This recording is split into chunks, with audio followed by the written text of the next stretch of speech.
Yan. Good noon. Magano tayo ng ating halaman.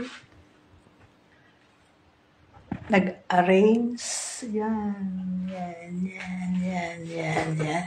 Dali lang, ha? Kasi, ito muna. Nalagyan na yan siya ng tubig. Yan. Ganyan. Ang taas na. Naglinis dyan sa labas. Malinis na yung ano dyan, tingnan. Wala na mga dahon. Malinis na. Yan. Nilagyan ko ng pataba. Yan. Yan ang aking kunting orchids. Ayan. Ang mga bulaklak. Ang ganda. Lalaki. Ang sipag niya ng bulaklak.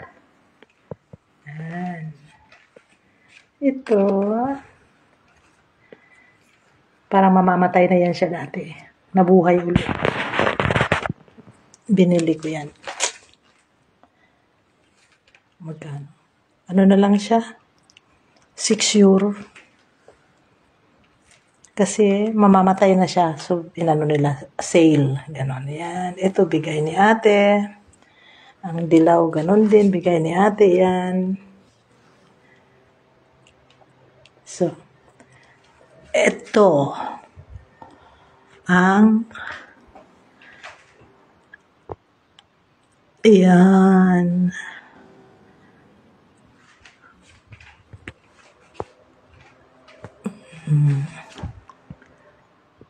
Diyan siya nakalagay kasi hindi pwede doon sa may bintana. Maano siya eh. Kaya nilagay ko dyan. Ito naman, aywan ko, mamamatay na yata to eh. Nag-ano na. Igal. Pag namatay ka, ilibing kita sa basurahan. Yan ang aking bulaklaks. Monday routine ko. Mag-ano ng aking bulaklak. Naglinis na. Tapos na. Kasi magandang panahon. Kahapon, ulan ng ulan. Buti ngayon, umaraw. So, yan na. Bye-bye. Bye-bye ski. Ayan. Bye-bye.